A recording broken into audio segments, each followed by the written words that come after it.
Hello, everyone, and welcome back to Untier Talk, the only Pokemon podcast that's run entirely by people who just don't celebrate Christmas at all. Merry... Yeah. whatever. Merry Chrysler. Yeah. This is going up on Christmas morning. I don't know if you realize that, but yeah, it's like I don't... Because neither of us do anything. I don't know how rare that is in the UK, actually, but in the States, even most families are like, they're not Christian or whatever, they'll still celebrate Christmas or like, you know, have a family dinner or whatever. Our family's like, fucking, nope, we don't do shit. I have a family dinner as well, but, you know, it's nothing big. We don't do a huge tree and all that type of stuff, so, yeah, it's kind of rare to do that. Yeah, so that's why we can bring you this quality, premier, world-class PU content, no matter the holiday. Yeah, I think we won an award this week for Untier Talk, didn't we? Did we? From what? Yeah, we won an award. Best Pokemon Analysis Podcast on YouTube. Wow. There's got to be tens of those. Yeah, no, but yep, Christmas won't keep us down, but fucking house floods will. I just got that on the mind because I finally moved back into my room this week after that whole thing. On Thursday. I was out for a couple of weeks, so that's been good. Good start to the week then. Yeah. And I'd ask about your week, but I think it's all going to be clouded by the massive rain of salt water, I guess, because it's rain that we're about to unleash. I've had a bit of time to like reflect, and I'm not as salty as I was, but I'm still quite salty. All right, so let's just jump right into this. The game one. The dual Omastars. But yeah, I should preface this by saying we are still talking about PU circuit. Yeah, we're talking about the PU circuit semifinals. We're just going to analyze the sets, talk a bit about finals, and then that's gonna be it. That'll be it. Yeah. Yeah. This is good. It's good stuff to go over. Specs made a video going over the sets. I actually listened to the whole thing while playing Smash. I thought. It was interesting. Y'all can go check it out, but like obviously we kind of have the advantage of having people who are in both the sets, so it's there's not a lot you can do about that for that kind of insight. Sorry, Specs. Anyway, game one, Hijad versus Katut, PU Circuit semis, and we have this weird little slow, fat Omastar throw thing on Katut's side, and a slow, fat, but Omastar eggy thing on your side. Like, just kind of slow, fat, balanced, fat, and I don't know. Both Omastars look incredibly threatening. Like, you both have like Togue and then 5 Mons that lose to Omastar, which is kind of how Omastar generally works, but you know. So yeah, I mean with Omastar, it's like it's one of those Pokemon where in the correct scenario it works really well, given that it gets set up. So after looking through Katut's replays and generally across the board, he did seem quite weak to a Shell Smasher. And the one I decided to opt for was Omastar. So this team is quite, it's like a balanced style of team, but it's very focused on the offense matchup. So as you can see from my team, the really fat style of teams will be difficult for me to take on, but they aren't impossible by any means. Omastar is like a nice midway between trying to beat offense and like fatter stuff, because beat balance. Even if Omastar isn't a huge balance breaker, it's just not necessarily something you're always ready to handle, which is kind of what makes it nice. Not everyone's going to have water resist for Omastar. Yeah, so, I mean, neither of you really have a huge water resist. Like, both your teams are actually like questionably Jellicent weak. Like, your team can't switch into Specs Shadow Ball at all, but it also doesn't really come in on most of the team whatsoever. And Katut's team is like, I lose to Jellicent, but I can Pursuit Trap it, so I don't care. Which is kind of where it's ended up. I'm almost seeing more merit to like dropping a Jellicent from S, if I'm being completely honest, just because that's kind of where the mon is headed. If we saw more fat Jellicents, I'd think no way, because fat Jellicent is super underrated, but that's kind of how it'd be in the meta. Anyway, that was a complete tangent. Yeah. Turn one, I think, is we can really keep talking about turn one. He leads with Mesprit, you lead with Alone Leggy. He T-waves you, because obviously it's got to be defensive Rocks Mesprit. There's no way he's Rocked Omastar on this team. He T-waves you, because he's T-wave Rocks Mesprit, which is a fun set. And you just OHKO with Devastating Drake. Turn one, no Mesprit. This is weird. It was, honestly, I thought he would try and do something whack. I didn't think he'd lead with Omastar just because he was, I didn't think he'd lead with Omastar purely because it's his biggest threat to my team. So I don't think you want to lead with your big threat, you know what I mean? Potentially, like, be pressured offensively, take a toxic or whatever. I don't think that was his plan. So looking at the rest of the 5, all of them were pretty, Executor weak. I don't think you can say that any of the rest of them were like decent leads versus Eggy. Yeah. So I just decided to lead with Eggy. If he led with Toj, my plan was to just go into my Toj and get him to take all the Iron Barb's damage. And same if he decided to lead with Skunk. The rest, I just wanted to get off as much damage early game as possible, since he didn't really have a sponge for Alone and Eggy. Well, he had Throw, but Throw is pretty hard-walled by Sable. So I think Eggy, for me, was the best overall lead. I don't know why he led Mesprit or just clicked T-Wave in the first place. Yeah, T-Waving the Eggy is super... I don't understand... Like, even if he was predicting you to switch out, because maybe being afraid of Ice Beam, which I wouldn't expect Ice Beam on this kind of team, it's not like he really wants to T-Wave anything except for, like, the Primeape that's clearly not coming into Mesprit, so... Perhaps he's like, this Eggy is too big of a threat. All I can do is paralyze it. And to be fair, Executor is a huge threat. In like any other matchup, I'd say, why is Hajad leading with Eggy and wasting the Z move when it's such a good late game sweeper? But because you have Omastar to do that, like, honestly, just getting off the big wall breaking with Eggy early on makes perfect sense. And yeah, I just thought, whatever the reasoning, he T-waves. Yeah, so you OHKO the Mesprit, which is a roll, but is still like the worst thing he can do is get a Brox or something. And then Throw comes out and reveals the whole sub bulk up set, which I think is pretty cool. So he was trying to expect and handle some fat.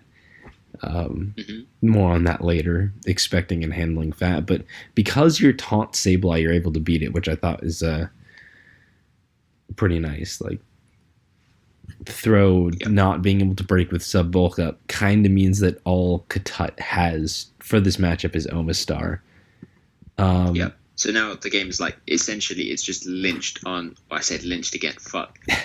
The game is just pinned on Omastar. So for me, it's all about making sure Omastar doesn't get too much going in its favor. And thankfully my team doesn't really struggle too much. I just have to not leave Sableye in, basically. Yeah, I mean, as long as... I just have to try and click Taunt.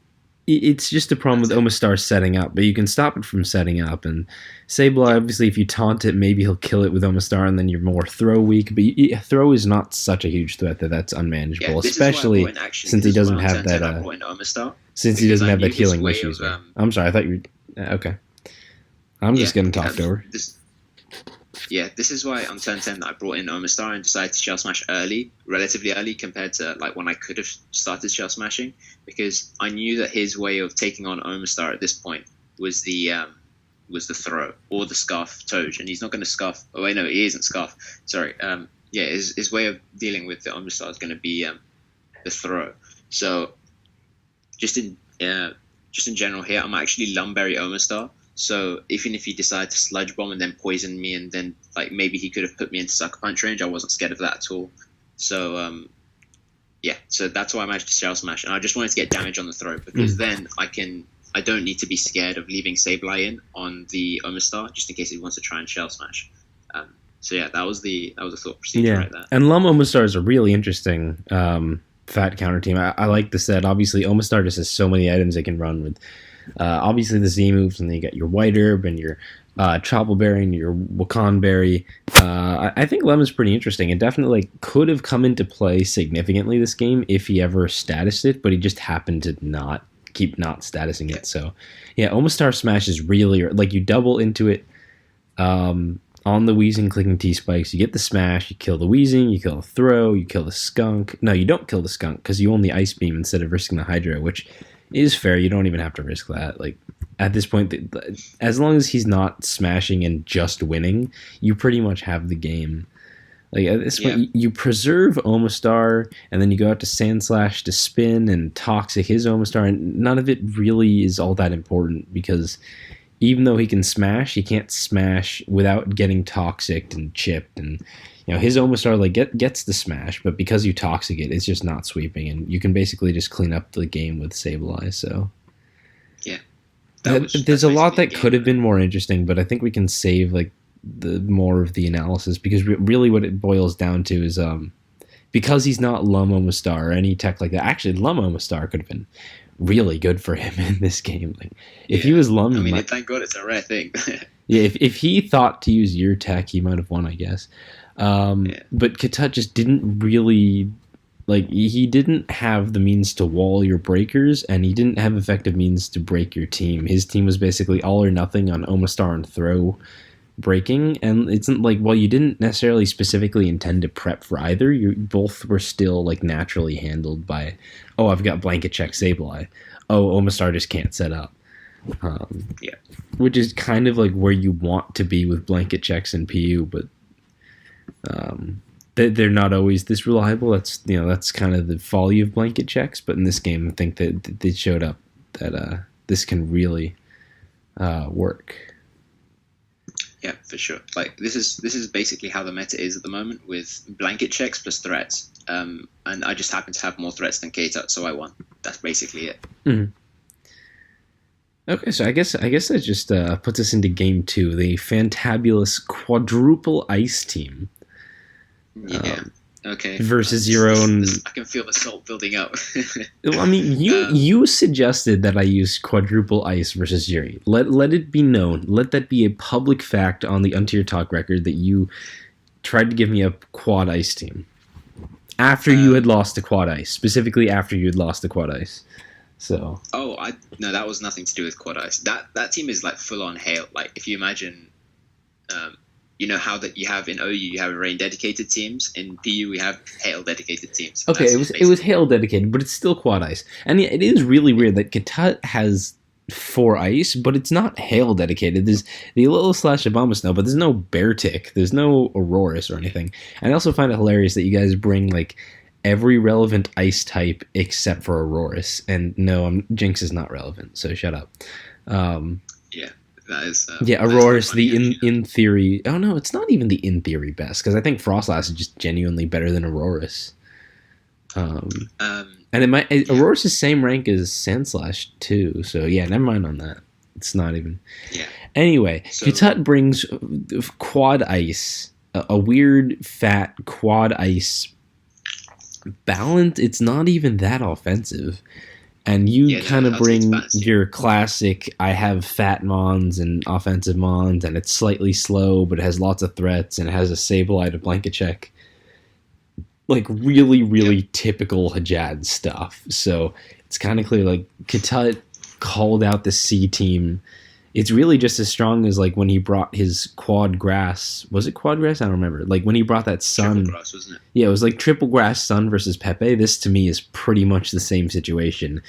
A completely whack team that happens to, like, be the really strong CT that called out the building. Because, like, you have ice resists. You have Aggron, Quillfish, and Rotom Frost. And Sableye is pretty much an ice resist for physical ices. But and also it's still a Assault Vest set as well. So you had Assault Vest Kanga. That's really interesting. I didn't realize that in the game.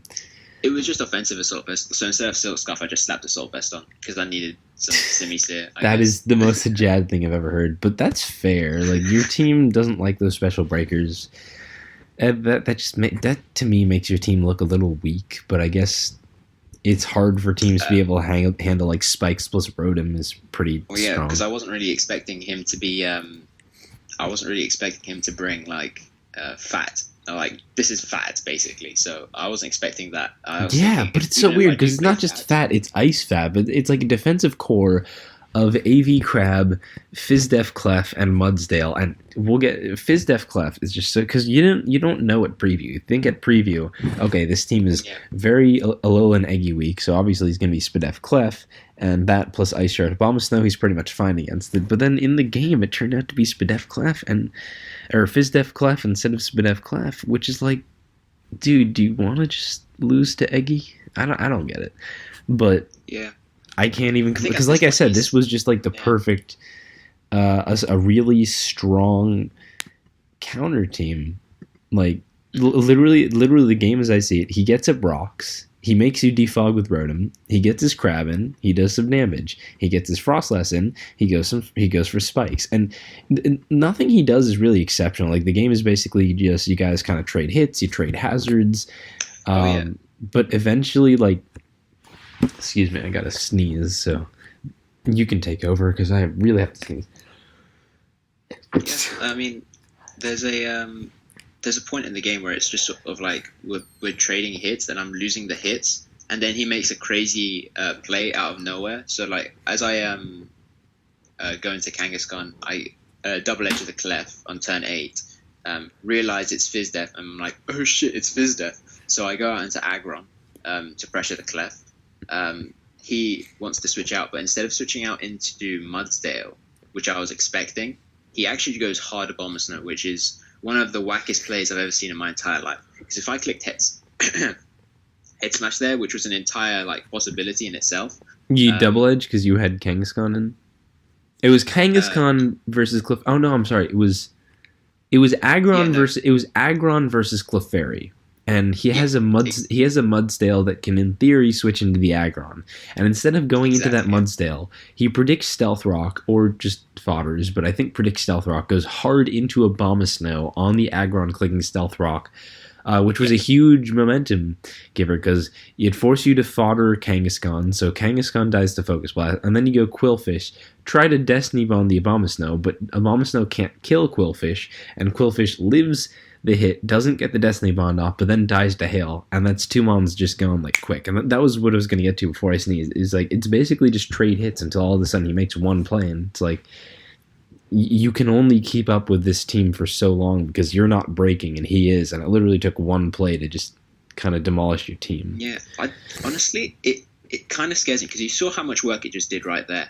I think it's defensive. I think I'm sorry, it might be like max HP, max speed. I don't know. I'm sorry, what is it? The Abomasnow? Yeah, Abomasnow. Yeah. Yeah, so the Abomasnow did work, but what makes you think it's max HP? Because it did no damage to the fucking Quill. It did. Yeah, I think it's zero special attack. I'm sorry, is your Quillfish 0 HP? Oh wait, no, never mind. Wait, no, it's max HP. Never mind. No, if he is a plus speed Abomasnow, which he specifically thought it outspeed an Aggron, so probably, and he's not Life Orb, then Giga Drained is 47 to 55. It was not in his favor to KO Quillfish. I was really surprised, honestly, that you tried to Destiny Bond because you were at 53. I would have seen the calc. I would have expected these sets, and then.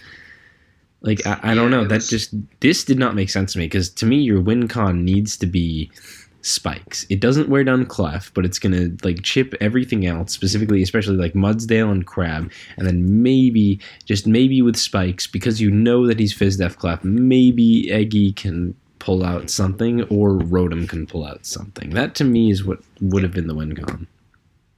Yeah. It also kind of depended on how long I could keep Aggron alive. And given that he had Mudsdale to just switch in whenever, it was sort of difficult in that scenario. I still like if you look at it from a just from the perspective that my ice resist was Rotom and whatever, and the fact he went hard at Abomasnow there is just sort of, I don't know, it felt unnecessarily risky given his matchup. And also it just sort of felt like it wasn't really like playing to win in that sense because he was. We can't forget at this point that if you sack a Bomber Snow, that's his only way of getting up Hail. So therefore, he's basically not. He's basically admitting that he doesn't really want the. I don't know how much he needs Hail. Alolan Sandslash isn't necessarily how he needs to win, but at the same time, like how he needs to win is Abomasnow is his best Hail. Is his best not Hail. Is his best Wall Breaker because Crab is going to be better checked by Quillfish and Sableye, and Frost Ice isn't necessarily as strong, and Alolan Sandslash isn't necessarily that same kind of breaker without Hail to be faster than Quillfish and Rotom. So I agreed that like in the game, risking Abomasnow seems totally unnecessary, and it's hard for me to call it like a safe. It's certainly not a safe play. It's certainly not a play. It's certainly not like. I think I. Okay, because let me because like the other thing is his Mudsdale. You already had a spike up. His Mudsdale has already taken hits at this point, I believe. It's not. Yeah, his Mudsdale's not at full health. You have a spike up. So I think it would have been perfectly reasonable to expect you to just keep head smashing, not even bother with rocks, and just wear down the Mudsdale. Now, I would have like it is almost certain that Katut's Mudsdale is Iapapa or one of the other pinch berries. That's what he used versus Pepe, and his Mudsdale revealed no leftovers and no Rocky Helmet. So what else are you going to be? So to want to remove that berry as fast as you can, I think Head Smash would have like made a lot of sense. So for him to risk Abomasnow, I like it's not a play I would ever make because why? Like Abomasnow is the reason you win this matchup. You can't switch into Abomasnow. He has 3 like quote unquote. You have 3 quote unquote ice resist, but none of them actually like can switch into Giga Drain. Your grass resist is a Alolan Exeggutor. That's clearly not an Abomasnow switch in. So for him to risk Abomasnow, I can't condone that. I agree. I can't necessarily call it a good play. That being said, it was a perfect read, and it pretty much just demolished the game at that point. Yeah, that's where the game sort of fell out of loop. Well, fell out of like my control is when that play happened. It's because I was thinking, because when I had Aggron in on the clef, I was thinking, okay, I have 2 options. I can Stealth Rock and I can Head Smash. The likelihood is that he's switching in Mudsdale, and because it's probably Iapapa, because he didn't reveal leftovers or anything like that, no Rocky Helmet, I assumed that it has to be, at that point, a Pinch Berry. So I was thinking, okay, I'm just going to Head Smash him into Iapapa range, and then he's going to be back at 50 or 60, so that I make no progress at that point. Okay? See, I don't know. I think you have to. I think you need to remove the berry and just keep smashing at it over and over. Because I think you might just be able to get the opportunity to get Aggron in over and over. Because the flip side is you set up rocks, and how much is that necessarily chipping him? It's nice for Abomasnow. Yeah, no, actually, no. Okay, rocks is fair because. Yeah, his Abomasnow is his biggest threat. Yeah, no, actually, I'm stupid because he's gonna spin them, but you very clearly have a Sableye. I'm just stupid. I'm like, he's not spinning with a Sableye, so I needed the rocks. Rocks makes more sense, and conversely, because rocks makes more sense, going Abomasnow makes slightly more sense. And the reason I can't really necessarily condone it is just because do you need to take the risk? It's a risk reward situation. I think he would automatically lose if you had smashed and he lost the Abomasnow. To me, the game is just over. Yeah. But conversely, if he gets Abomasnow in, the game is probably like just won at that point. Practically just won. It's so good for him, but that doesn't mean that he isn't already in an amazing position without making that double, which is why it's weird. Because like just winning the game and being able to win the game even if you don't make the play, those are, I don't know. It's really hard to weigh, and I don't want to be the one like to just call out the play, especially when it won the game, because I want to acknowledge it was a perfect read, and pretty much the game progresses like. He throws his Sandslash in, you burn it with Sableye. He reveals his SD Toxic, which is weird, but doesn't even seem that bad.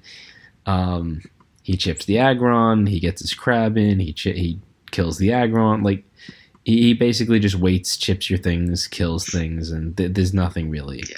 There's nothing really mentioned because at that point there's not much you can do. He's got 3 ice types. I'm sorry, he's got 4 ice types, and you don't have a solid ice resist, and he can basically just click buttons and win. Like there's no really any plays made. I don't know. Like your Exeggutor is never setting up, and even if it does, he's probably got Ice Shard. And although it is interesting because Clef was Seismic Toss, probably not. No, it was also Moonblast. Never mind. So it was dual. Yeah. It was dual stab Clef. I forgot because Mudstale's rocks. Okay, I need to be sharper on the uptake. That was the plan after the Abomasnow shenanigans. I was like, okay, I've seen Seismic Toss on the Clef. I have to make the assumption now that it's not Moonblast, it's some crazy shit, and that I 1v1 his team with Sableye. But obviously that didn't happen. So yeah, that was Plan C. Yeah, I mean, and dual attack Clef is good. It's a fine set. It's just you have to hope for something at that point. Exactly. Yeah. And then if that's it for that game. Yeah, I think that is it. That is it for that game. But I think, just in general with that game, it was sort of like Kitut made the hard read. That's it. There's not much I can really say that, apart from the matchup, obviously, which was way in his favor. But he made the hard read. He made the play, and I can sit here and complain all I want, but he made it. Like there's not much. Yeah, that's the thing. We can analyze how good something was, but there's always going to be a difference between how good something was and how practical it ended up working. And practically, it ended up working great, even if we're shaky on the play. And speaking of things that practically that are different, I can't speak. Speaking of things that are different in theory than in practice, Game 3, you decided to bring Hard Stall. Which well, it's Hard Stall plus Eggy. Hard Stall with an Alolan Eggy. It's still pretty much Hard Stall. And like in theory, I get. In theory, I get it. Yeah. In theory, Kitut is not always prepared for Fat, and Hard Stall with Eggy is just generally like strong, and you need to be specifically ready for Hard Stall with Eggy. And in theory, like I think your Hard Stall with Eggy could probably have beaten either of the teams you brought in Game 1 or Game 2. Not guaranteed. Actually. Mm-hmm. Not guaranteed, not for certain. But very strong off. Like sub bulk up throw and smash Omastar Game 1, and then who knows what other shenanigans he has on that Ice Team Game 2. But still, I probably would have favored your Hard Stall at preview, like versus either of those teams. Where it falls down is I think Kitut, at least for Game 1, showed that he was specifically like planning and thinking about how to break Hard Stall. Like, I think that was what this whole sub-buck up throw plus T-Spikes plus Omastar was all about. I think that to me at least, the idea that Kitut was ready for Hard Stall was probably, this is probably more of a hindsight thing. But basically what this game came down to is that Kitut was absolutely ready for Hajad to go all in on Hard Stall. And, unlike when Kitut went, triple Grass Sun, Game 3 versus Pepe, that matchup turned out great. So his hard, I'm going all in on matchup worked out. Hajad's did not. And Kitut happened to be quite solidly ready for Big Fat Stall. 100%. Basically, at preview, I was actually quite happy with my matchup. I wasn't too concerned at matchup. Obviously, he has a Raichu Alola, which no matter what stall you're using, it's always going to be a threat if it's Nasty Plot. So that was in my head that I can't let Raichu do much damage. But then I was looking through my team and I was thinking, where does Raichu set up? He can't harden on Quag and set up. He can't. He gets toxic by the Altaria. You're not harding into an Articuno. Ordino can take a hit and click toxic on knockoff. Carbink isn't that weak after you Calm Mind. Eggy Alola essentially sets up on it for free if it's at +0. So I wasn't looking at it from like a negative perspective. I was thinking about it, okay, I can maybe use Raichu to set up with Eggy. But what ended up happening was that I was actually ended up being, which is one of my regrets about this game. I don't think the matchup was that bad. I actually do agree. Yeah, this is where like I was thinking I could have. This is one of like my regrets about this series, is that I think I could have ended up playing this game much better than I did, which is like, I guess time helps, after you get salty and you lose and you think you lost the matchup and whatever, all that type of stuff that comes in. I felt like I could have done better preventing rocks from the Alolan Sandslash. I think if I'd gone Articuno and just pressured him to click something, Toxic, Iron Head, whatever, I think I could have just done a better job of keeping rocks off the field. And if that's the scenario, I could have played around whatever he had on this team. The Mudsdale turned out to be Assault Vest, so the Quagsire's a hard wall. It's also free setup for Eggy. Scyther is never going to be a threat, ever. Skunk is, it's hard walled by Karmbake. Yeah, we don't need to go over the whole team on that. I think it's pretty clear. Like, I said this right after the game, and I got some disagreeing response from like you in the room, and I don't remember who was in the room, like maybe TJ or whoever. I agree that I didn't feel like the matchup was that terrible, but it's one of these really rare stall matchups where, to me, even though you have stall, it needed to be played more proactively, more like balance, really.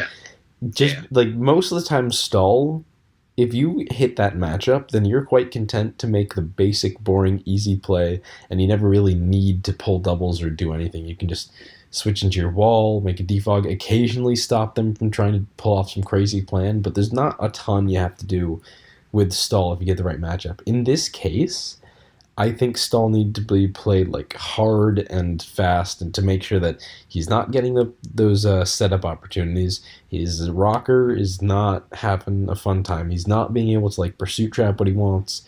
Things like that. I think the stall need to be played less stally, because the thing is, like, Katut is really not at all prepared sufficiently for Alolan Executor. It is really good versus his team, and that's again, like, I would never bring I like Katut's team in every way except the Eggy matchup, which is kind of just like classic PU offense at this point. Well, his team is also weirdly, like, really should not be as slow as it is. Like, his team is too slow for offense. Yeah, that's what my concern was. As I was going through the game and I saw initially that the Scyther was Aerial Ace plus U-turn, my mind immediately engaged that the Raichu then has to be Scarf if it had to have speed control. Well, that's ridiculous, because you're playing Katut, who brings things like Triple Grass. You never should make an expectation like that. And B, like, Raichu is still his most likely Z-move user, even though it could be on, the Skunk, or the Sandslash, even the Poliwrath if he's something weird. So, like, I would never, ever agree with making that read, but I can at least understand where it comes from, where Katut's team is just so weirdly slow for offense. Like, I don't know. Anyway, like I said, what needed to happen was some proactiveness, but as we look at the game... can we also mention how his fighting resisted Scyther? Scyther's not a bad fighting resist.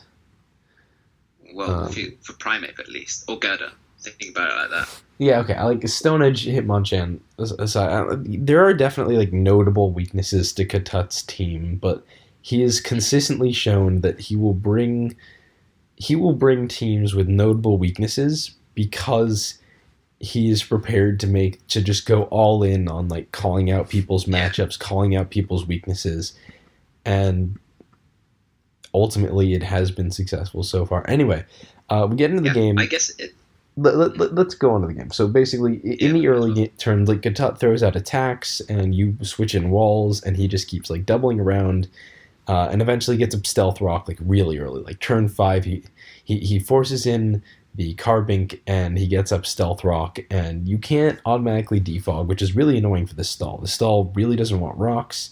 It's got Akuno and an Altaria, but because he's rocks Alolan Sandslash and can probably 1v1 them, you can't just immediately switch in your defogger and defog on their rocker. It's awkward and annoying, and he knows it. He gets up rocks. He continues to just make plays that force you to not be able to get your defoggers in. He even hard switches his Alolan Raichu out of Quagsire, even though it's later revealed to be Grass Knot, just to make sure, just to like have that little bit of conditioning. As you actually recovered on Alolan Raichu, you didn't even scout for Grass Knot, which I thought was interesting. No, definitely not. At that point, I was all in basically. Like if he was Grass Knot, you were all in on him being Scarf. Yeah, pretty much. Okay, that like makes sense. if he wanted to. Okay, so I think. Wait, let me just go back to that turn. So you see at the turn where he had the opportunity to Grass Knot the Quagsire. My thinking was that if he wanted to Grass Knot the Quagsire, I was welcoming it, because then I could bring in Eggy and Trick Room, and then I was expecting about 3 kills, depending on pivots and predictions and whatever, but I'd back myself to get 3 kills, and then I'd be, I think, in a decent position, apart from maybe against the Alola Slash. But I feel like Alola Slash, I could just go Ordino at that point at turn 17. So that's fair, but that is also like hard assuming a Scarf thing. So yeah, I mean it makes sense in that, but then. Yeah, but even then, like if he wants to click Psyshock on the Eggy, that's taking like 25, 30. Well, not 25. 30, oh no, I mean that like if you're losing Quagsire and you think he's Nasty Plot, then like you kind of want Quags, unless you think every Nasty Plot, unless you're assuming if he's Nasty Plot he's also Grass Knot, which I don't take for granted, but I guess he was, so it's kind of a moot point. It doesn't matter. I just like I don't assume every Nasty Plot Alolan Raichu is Grass Knot, but. If he's hard prepping for stall, he's hard prepping for stall, then he's gonna be Grass Knot. Anyway, a couple turns later is kind of where the biggest thing of the game happens, where you have Quagsire in. You switch Quagsire into his Alolan Raichu clicking Psyshock. He switches out Mudsdale. He switches out into Mudsdale. My thinking is being either he expects you to double into Audino, scouting for Grass Knot, or he wants to condition you into thinking that he's not Grass Knot. Either way, he goes hard Mudsdale. As your Quagsire recovers, you switch Audino directly into a Mudsdale that you know is not a Stealth Rock set. Yeah. Basically, the rationale, I guess, behind this is that his team is quite Kangaskhan weak, and he and me both know that we like to bring Kangaskhan. So I was expecting for the set to be defensive with Toxic, EQ, and Restle, basically. I wasn't expecting him to be any type of shenanigans with the Assault Vest stuff. Okay. So, and that... I don't want to lambast you too much, as you're my co-host, but I think that's an awful way to look at it, just because... and also, just because like all of these plays and all this weird plays and assumptions, whatever, is like there's no way he'd bring a team this weirdly slow. There's no way he'd bring a team this incredibly normal week. I don't think he's really that weak to Kangaskhan. Like I'd bring a team this week to Kangaskhan any day. He has enough counterplay and I don't think Kangaskhan is that bad. But B, you're hanging so much on Katut wouldn't bring a team like this. He brought Quad Ice to your last game. Quad Ice non-hail. And I like the Kang, and again, like I don't even agree with the Kangaskhan weakness, but he is bringing Quad Ice non-hail, and you're prepared to lose like what you pretty much like need to keep Alolan Raichu in check, because you don't think he'll be an offensive Mudsdale. That's I also may have crazy. In game that it could have been a choice banded set, or offensive in any way. You just didn't even consider? Briefly left my mind, and I was quickly reminded of that. But it just wasn't even a consideration for you. I mean, Yeah, I was thinking, like you said, this game could have been played a lot differently, but of course, yeah. I just can't agree because you switch Auto directly into the Mudsdale. It clicks rock slide, does 23, which I believe means he's not 0 attack, but I actually never calc this. Let me calc Mudsdale. If he's Pew Rest Talk and he's Rock Slide versus your Audino, then yeah, 23 means he can't be 0 attack Mudsdale. Interestingly enough, though, he can be max attack adamant. Never mind, that can be the absolute minimum roll for max attack adamant. Anyway, it does 23, and then he just clicks close combat and kills the Audino. And Alolan Raichu is just that much more of a threat.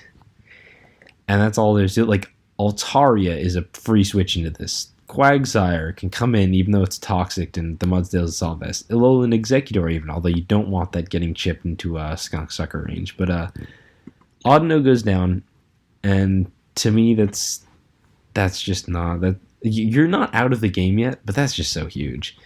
And the only reason you're not out is because goddamn he did not prep for Alolan Executor whatsoever. Like good lord. So right after the Mudsdale gets the kill, Alolan Executor comes in, goes for Trick Room, make the Flamethrower play on the Scyther switch in as he's like, maybe he'll click Giga Drain.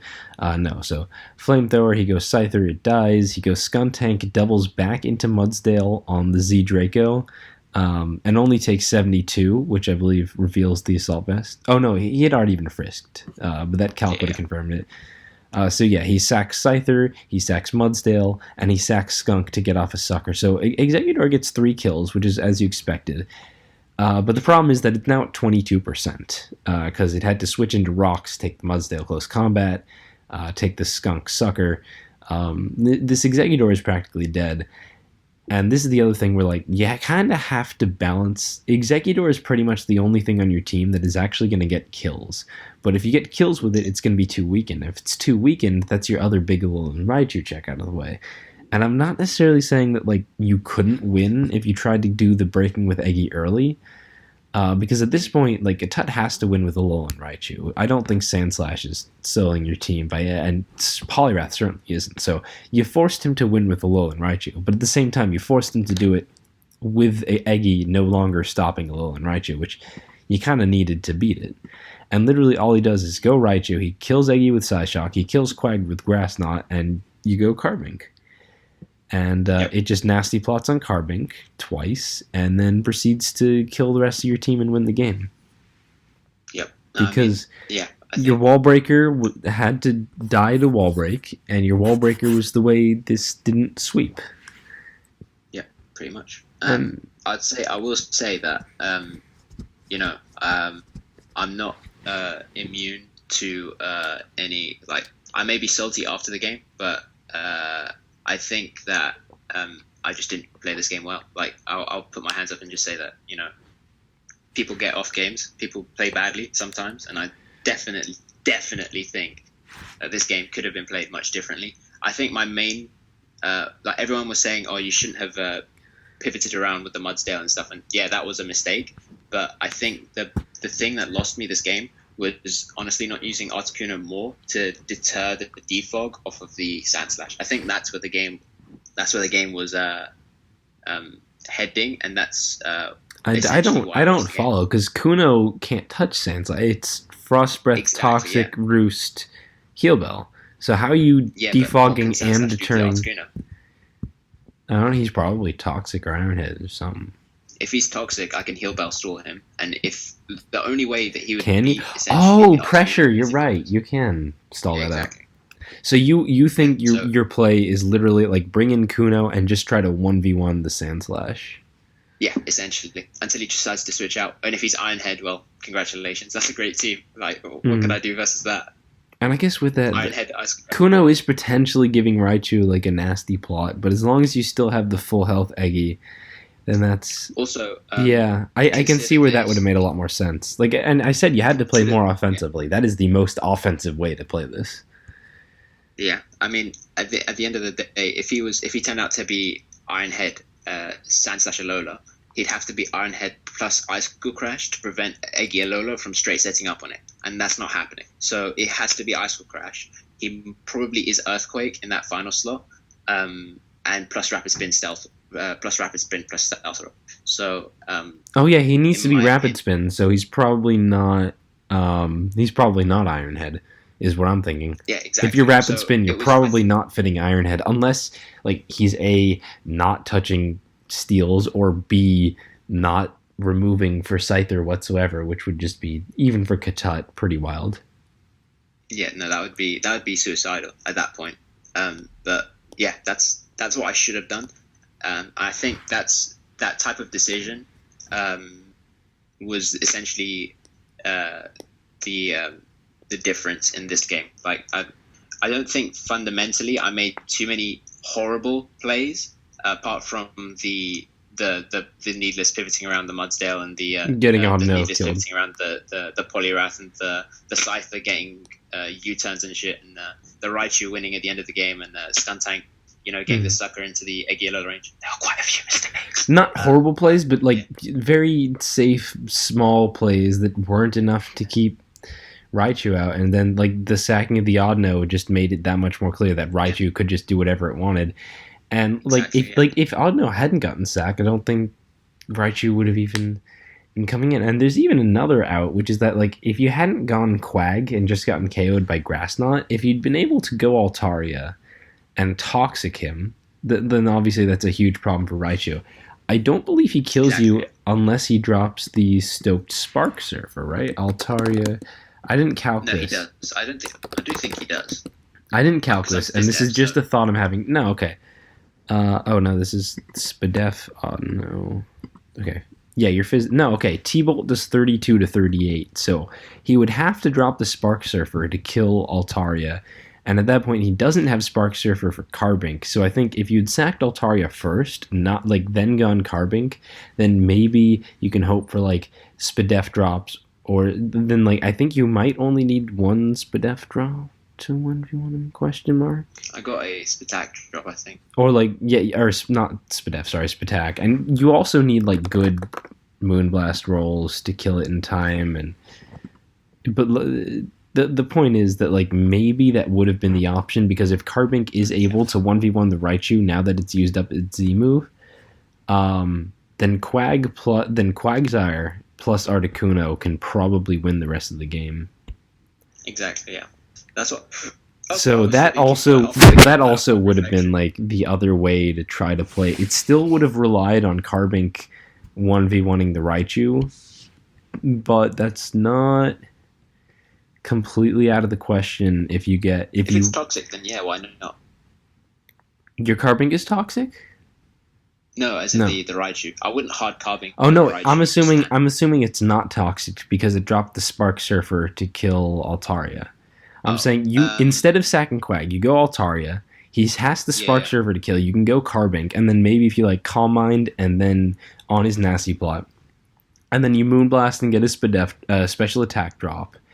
At that point, plus one Moonblast is 39 to 46, so it is a roll.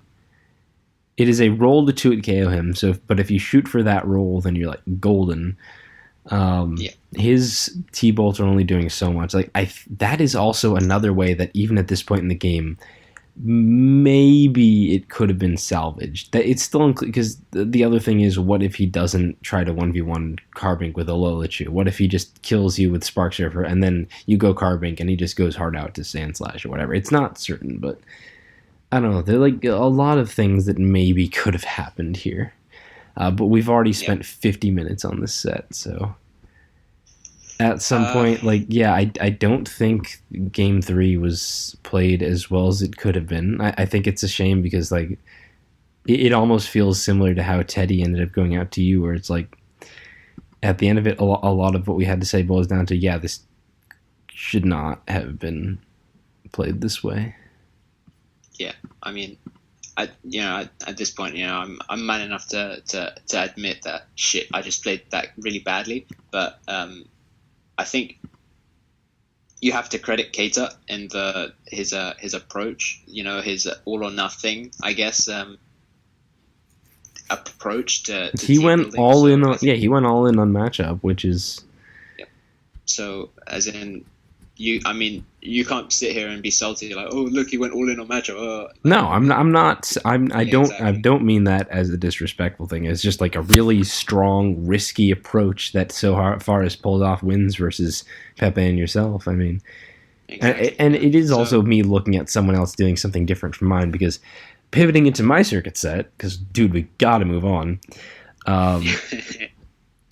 Versus Ziri, like I prepped like 5 different. I had like 5 different teams for Ziri that I made or I got from you or not from or whatever. But there, like I made teams that I thought would do amazing and totally counter team what Ziri always brings. But because I didn't think they were fundamentally sound teams outside of that, I did not bring them.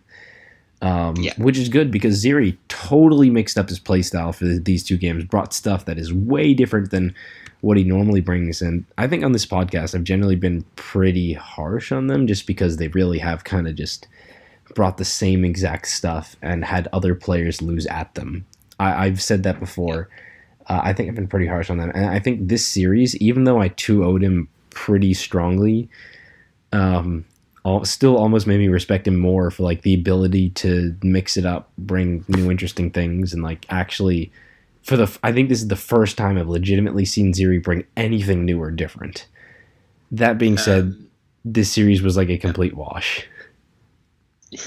It was weird because when I was watching the replays the first time around, it kind of felt like Ziri was playing turn by turn and you were thinking more long term, which isn't something that you'd associate with somebody who's playing offense. You'd think that with an offense team, you'd have to be more forward thinking. Less, I have this in the back, so I don't need to worry about this. But that's not how he decided to play. He decided to try and, I think that remnants of, or that use. Yeah, he's bringing offense, and I agree that to an extent there's a bit of a turn by turn, but I also think that it's possible that this came from trying to build outside his comfort zone. Yeah, 100%. Or it just kind of happened that both his teams, like I had some pretty strong matchups in this set. Well, maybe not game 2 so much actually, but game 1 for sure is the game that I felt he played more turn by turn, and I had just a really strong matchup. Exactly. I had the type of matchup where you have to be aggro. I had an Electros that he just does not handle well. I have a Scarf Mesprit, and his Psychic Resist is physically defensive Mawile. Exactly. I have a Servine that like he has Pom Pom to check, but that's it, and it checks most of his team. And I have Kanga that he like has the Mawile and Girder, but Kanga always breaks down his checks. And on the flip side, his threats like his Specs-Aurorus does not switch in very well. And his Electivire is Choice Scarf, so it's not a huge offensive threat. And his Pom Pom is just not very like I overcompensate. Like last set versus TJ, I got 6-0'd by Pom Pom. I overcompensated like fuck for Pom Pom in this game. I got the Fat Regirock and the Scarf Mesprit and the AP Eel. Like, dude, no, I'm not. I ain't afraid of this. Yeah. So I do like the idea behind Ziri's team. I think it looks quite cool with the Evire Volt switching into Aurorus, the Specs Aurorus. That sounds like a really like cool like new idea. But I just think at the end of the day, in this game in particular, he was kind of boned. That's all I can say really. Like you had everything you needed the entire game. He didn't play offensively enough to the point where he could pressure you. But I don't think, no matter who played that game, I don't think anybody was winning it. Like you could put Prime Teddy. It's tough. Okay, so like he does make some plays. Like turn 1, he leads Electivire on my Electros, and he immediately Volt switches into Silvally Water, predicting me to Flamethrower him. That's a play. That's not, but like it doesn't get him anywhere because he parting shots out. Exactly. I double Flamethrower because I think he's going Electivire, but either way, like he goes Pom Pom, and I can literally just Volt switch on Pom Pom for free because, like, he just generated a lot of momentum there. He got a good prediction, he got a free parting shot, and he got his Pom Pom in, and it doesn't even matter. Like, it doesn't matter. I literally just volt switch into Regirock and I force out the pom-pom. Because, like, what is he doing? He doesn't have anything to do. That's the problem. An early game, like, I get Servine in and I get the fucking evasion boost, which is like, he still has Fly Z pom-pom, so that at least gets around evasion boosts. I'm pretty sure Z moves can't miss, but yeah, like, you can't dodge Z moves, I don't think. Yeah. So, like, it's not an auto loss to Servine, but even then, like, he sacks Silvally Water to force me out. I get in Scarf Mesprit and realize, wait, all I can do is switch in Mawile. And Mawile can't Stealth Rock because that's a free defog for Servine. And, you know, sure, Pom-Pom can come in on Servine, but I'll just go back to Regirock. Like, this, he doesn't have anything to do. And his Aurorus, the one Mon that I can't really perfectly switch into, A, I have enough Death Fodder that I'm not really worried about it, and B, it just does not switch in safely. Like, it can't really 1v1, it can't come in 1v1 Mesprit, or Electros, or Regirock, or Servine, or Kangaskhan. It's literally just Sableye, there's just nothing. Like, I'm skipping through this game now. Like, okay, his Girder gets in, I just wall it with Sableye. His Aurorus finally gets in, I just Death Fodder Electros. His Aurorus has the wrong ability accidentally, but he never misses, so it doesn't come into play. Like, nothing happens. He just can't do anything. He almost gets somewhere by freezing, but then I unthaw that turn. And even if he got the full freeze, I still won. Yeah, like it didn't. I think his only out this game was if he perfectly managed to keep hazards off the field, and perfectly doubled using Girder into Aurorus every single time. That was the only what he way needed was Girder. Get in Girder. I go Sableye. He doubles to Aurorus. He gets a kill. Yeah, do that like 8 times and hope I never like just go Servine on Girder or go Mesprit on Girder or anything. Exactly. Like, it just doesn't work for him, and I don't think there's a lot more we can say about the game. It could work if he managed to keep Stealth Rocks off the field, but he's not keeping Stealth Rocks off the field. No, like you said, like even Teddy in his prime, this is not working. He doesn't. This matchup is just not good, and his team his team doesn't look terrible on paper, but I've built a lot of teams like this. I'm not a great builder. I built a lot of teams like this in my day, where it looks okay on paper, but then like you find it in neutral, which is more of a Smash term I've appropriated, but in neutral, when there's nothing like, no specific huge threats in or whatever, like his team doesn't do anything. It doesn't have a good way to get Aurorus in. It doesn't have a good way to like force good positions. It just doesn't, there's nothing really propelling it to be strong. I don't know. Yeah, I think that comes down. I think it comes down more so to the fact that he's using Mawile, Evire, and Silvally Water. Like those three. Yeah, that's like just a weird defensive core. And it's just a weird position. Evire might be our first unranked Mon to get used in playoffs, though. I don't know. Doesn't matter. Just shout it. Yeah, might be. I don't know. Like I can't think of any. This team had some cool stuff. Like I brought Servine game 1 and then going to game 2 Turtonator. So I'm pretty happy with that. I managed to throw in some cool shit. Turtonator is the more on the side of, I saw all his teams were really Turtonator weak. So I just decided, honestly, you know what? Why not? Let's try Turtonator. Let's just try it. And unlike the other teams that I threw out, because they were good counter teams, but I didn't think they were good, I don't think this team is that bad. I think Turtonator is just kind of cool. And it's weird. It's a Turtonator Scyther team. It's got only Rapid Spin and like 3 super Rocks weak Mons. But other than that, I think this team's dope. Saying. I think the thing is, when you suggested the idea of Turtonator to me, I was suggested. I'd already built the team and I was showing it. I was testing it. I just challenged you for a test. That was all. I didn't suggest anything. But when you showed me Turtonator, I was like, I'm not sure if this is like the best idea for you. But after that test game, and after I looked through my team builder, and after I looked through a few replays, I'm like, Turtonator is perfect. Turtonator, it's actually not that bad if you look at it, because the meta is just not good versus fire resists. No, it's not. And it also, and what's bigger is that it abuses the fact that like every team has a Scarf Togue. That is its bigger deal, is that You want to stop 100%. smash mons like Omastar or whatever with your Scarf Toad, but what if Scarf Toad like just doesn't really do much versus Turtonator? So that's the concept. Yeah. So, It counter teams what Zeri normally brings nicely, which is why I used it. But again, he totally mixed it up, brought something very different than what he normally does. A sort of interesting Alolan Eggy and Scarf Swanna offense, which I like. Like I like his teams. I like what he has. It's still an awkward team with some notable issues. I think if I brought like my game 1 team, whatever, just a second time, I think I'd have no issues kind of taking this out.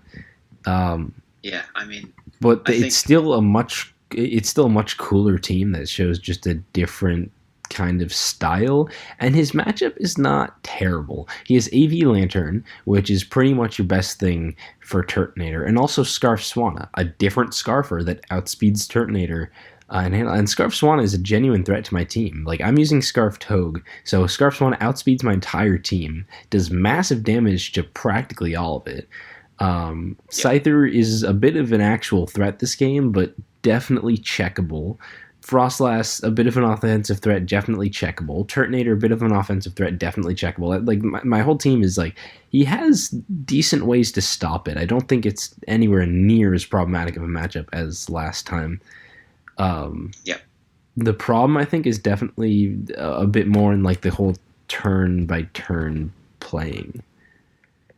yeah, I'd say you say that the team is quite cool, but immediately, from a team building perspective, because I built so many teams this gen, and I like the look of his team at preview. He had the Alolan Eggy and the Lycanroc core and the Swanna as well, and the Lantern, and I was thinking, shit, why haven't I built something like this before? Then I started looking through the team, like analyzing it more on an in-depth level, and I'm like, dude, this team is so boned by Gerda, it's ridiculous. Like, his check to Gerda is harding Exeggutor and hoping it gets a kill. That's how he checks Gerda. So I was thinking, okay, your Hitmonchan, which is supposed to be a spinner, is now your like an offensive outlet. Oh yes, my Hitmonchan is my biggest offensive threat. It 1v1s practically everything. Like it can have some trouble with obviously Metang, and then maybe Rocky Helmet Skunk, and maybe Swanna. But I do have Thunder Punch to catch Swanna switch-ins. Skunk and Metang both easy to chip. Hitmonchan keeps Lycanroc and Eggy in check, which are two very dangerous sweepers, but that's not a problem. Although, looking at the preview, I could not tell if he would be Specs or Trick Room Eggy. I thought it could have been either, so I was definitely on the lookout for that. I'd say he's pretty Specs. Like, if you look at the Lycanroc, who runs a non-Z move Lycanroc these days? You know what I'm saying? Right, but I'm thinking he could still be Trick Room, just non. Oh, Trick Room like offensive. Yeah. I consider it a possibility. Anyway, yeah, like I'm not saying the team is amazing. I think I definitely like. I'm not gonna lie. The set definitely just massively favored me just at preview both times. This was pretty solid. Like, it was the opposite of my last set with Zeri. Last time, like we analyzed the set and it was basically, well, fuck, what do I do at matchup? And it's kind of, it's not completely the opposite for him because this game he does have a much more palatable matchup, but it's still not good. Don't get me wrong. I was saying it's much better, just like in comparison to last game. And immediately, like the first 3 turns are amazing for me. He leads Metang, and I literally let him get up Stealth Rock, not even bothering to remove it. As I get up Stealth Rock with my Alolan Sandslash, and then we trade hits until his Metang is dead and my Sandslash is at 40%. My Sandslash is pretty much useless at 40%. Like it's pretty much dead, but by simply having no Metang, my god, Hitmonchan is just so much stronger. Like, it's weird to say that Metang like was his best Hitmonchan check, but like, good lord, with rocks plus Hitmonchan, like he's just in such a bad position turn 4, and I have the momentum here. Literally his best way to revenge kill me, which is what happens in the game, is to go Lycanroc and pop the Z move, like lose his Z move turn 5. That's bad. Yeah. That's really bad. Well, if you're breaking, that's fine, but he's not really doing damage to your team. He's just he has to do it. No, he's clicking Z move and then just going. I get a free Hitmonchan switch I get to drain. I crit the skunk, which is annoying, but I could have just drain punched the next turn. I actually make a bit of a misplay here, and I go for rapid spin as he defogs. And really, there was no reason to risk this. If he wanted to poison jab and I lost Hitmonchan, the game could have genuinely gotten more dicey versus SD like and Rock if he's got the sucker for the Togue or whatever. So I think rapid spin was a pretty bad play, especially since he ended up just defogging. Yep. It put me at 43% just from all the aftermath and helmet and stuff, but it's too late. Like, he goes Swanna, he reveals he's Scarf, I go Togue, I pivot out, and I get a free kill with Hitmonchan. Because he doesn't Scald Burn me. I guess if he Scald Burn me, maybe Trick Room Eggy could have been scary, but even then, he doesn't have enough turns to do damage. And then I literally just solo the rest of his team with Hitmonchan. No, I don't solo the rest of his team with Hitmonchan. But I use Hitmonchan to kill Lantern. I use Hitmonchan to kill Eggy. I get a kill with Turtonator just for the hell of it, and I've just won because at that point we just start trading, but we only start trading after it's like 5-2. Yeah. It's not great, is it? Yeah, it is not a lot to go off. Like I think your set versus Gatut way more interesting. There's just not a ton to go off here. Yeah, there was a lot of technicalities to that set where it could have gone either way. Like we were talking about hard reads and not so bad plays. Your set with Gatut, yeah. Yeah, on that set, and this game, it's just this set, it's just sort of like you had teams that looked like a bit more polished than Xeria. That's basically it. I think he admitted in his post that he didn't have the most time to prep, and I completely empathize with him there. Like sometimes life has to take priority.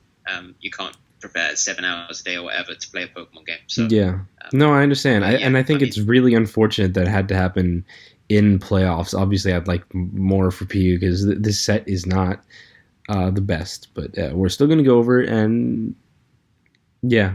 It's not. Yeah. There's not a ton to go off here. It's whereas PU is still in this kind of phase. There's just not all the consistency.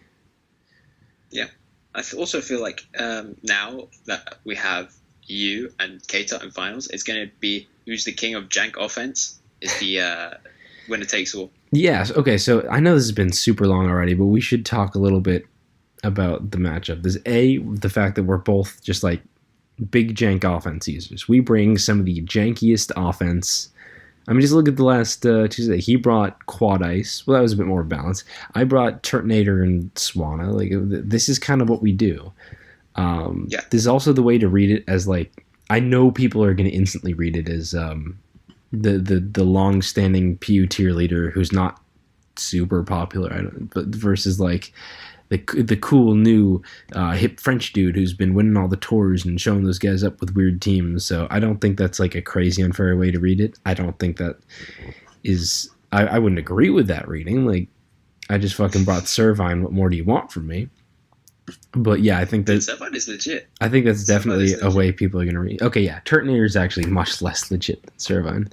Exactly, yeah. Turtonator's a beast. Yeah. I mean, as far as actual... previous matchups go, we've only played once. So I went back and looked at the historical records, and we have played once before in the quarterfinals of the PU Best of 3 tour. And there's a lot to this. So this was his first PU circuit tournament, his first real foray into PU, because he wasn't around for the winter seasonal. I won 2-0 in SM and Oras, but he was never really an Oras player, so that's like, I'm already got an advantage of having actually played the PU old gens before, I think. It was like I said, also his very first circuit tour. He was super new to PU, and in the previous rounds of that tour, he'd already beaten his previous 3 rounds. He beat Genzion, Mysterious M, and Pepe, which is like, that was already a crazy tour for him. So an old match where he already had a great tour, and I ended up winning using gens that he probably wasn't as familiar as. There's not a lot to go off there. Yeah, there's very little historical evidence for this series. I'd also argue that Keita has improved massively since that series. Oh yeah, that's the other big thing. He still bring the same kind of teams. I went back and found the replays of that series, and he was using fucking pincer drift blim. He still uses some jank stuff, but his plays are significantly better, and his committal to counter teaming and whatever has become a lot more strong and apparent in these finals. So I am genuinely. I haven't started prepping for him as of this recording on Christmas Eve, but yeah, I am genuinely scared of just like if he makes those amazing matchup calls. The last thing I want, I would not mind not getting this ribbon. I never expected to even make it to finals. I had zero expectation of that, and I never went into playoffs even thinking I would win the ribbon, because that's kind of who I am. I'm always the dude who's like kind of close, kind of successful, but never really wins anything. But the last thing I want is to just be shut out at matchup. I hate that. I hate that so much. That's why that is like, I do not want that to happen. But that's what Kitut is good. He's good at that. And that's not to say he's not a good player, because he's also a good player. But God, I really do not want that to happen. I'm afraid. Yeah, I mean, it's going to be interesting. Like, I don't think. Again, I always think about it is like, he's going to obviously be super motivated. He's going to prepare for this game like his life depends on it, obviously. I don't know. Maybe I'll get lucky into the holidays. He still hasn't responded to my scheduling, so. What I'm thinking is that there's two ways that this could go. Keita brings even more. Well, actually, three ways. Keita brings more crazy shit and he loses. Keita brings more crazy shit and he wins, or he gets nervous potentially and brings some bulkier stuff, and then you manage to win that, or it could go either way again on that type of stuff. So yeah, at the risk of famous last words, I don't see how Kitut gets nervous. His big calls have been so successful, and I have been historically so counter-teamable that I don't think that's really likely. To be fair, it's his chance at a ribbon. So like, and he's playing the PUTL. The PUTL has been, feasting on kids in the recent rounds of the tour. So it's like, yeah, I can understand. I can empathize that he could probably. Yeah, I mean, who wants to pass up? Show any nervousness for playing me? Yeah, who wants to pass up the opportunity to be like half a Pogus?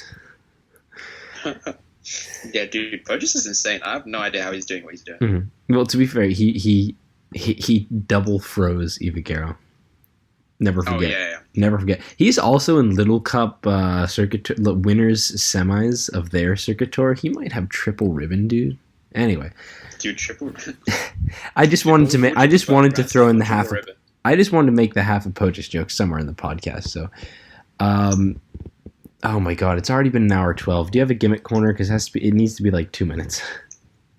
All right. Let's have a look at the builder. Let's have a quick look at the builder. Yeah. I have something. I had something in my series versus Kitut that I never got to reveal, actually. Okay. But I think I revealed like later in the PMs or in the game chat later. I was actually Resto Chesto Rotom Frost. Oh right, yeah, you said that. Which is Resto Chesto, Defog, Volt Switch, Blizzard. So it's as your standard Rotom Frost would go, but my team in particular was weak to Mudsdale. He ended up bringing Mudsdale, but he was good versus Rotom Frost, which it was weird. But yeah. That's interesting, because you normally see more along the lines of Iapapa, but Resto Chesto actually like taking out,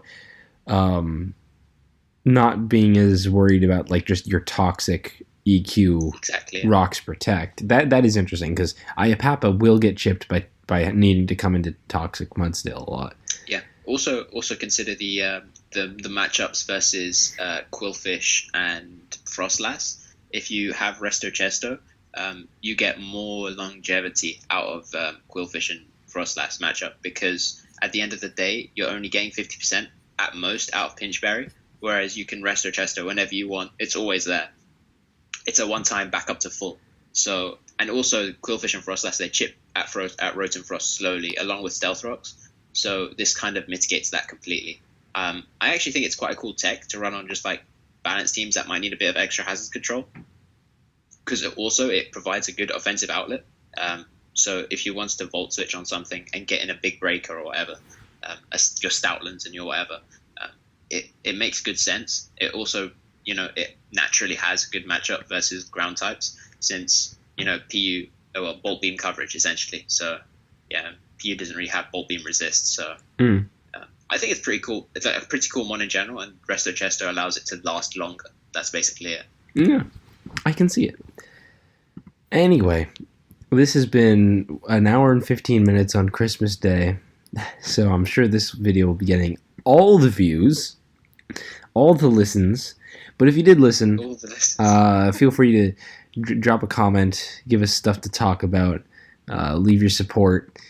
I mean, don't bother with liking or subscribing. That doesn't actually affect my numbers. We do it for the people, man. We do it for the people. Anyway, that'll be all from us. Hopefully, next time we record and talk to you, the circuit's over, and we will be able to go over that. But I don't know. I still haven't heard from Katat. Maybe he needs an extension because of holiday stuff. I have no idea. That comes out in. But I'm just saying it might not have happened. But ideally, next week we get to go over the last time going over circuit games. Hopefully, I don't infect you with Jonatitis. Jonatitis. Yeah. That sounds disgusting. That's ew. Okay, we're done here.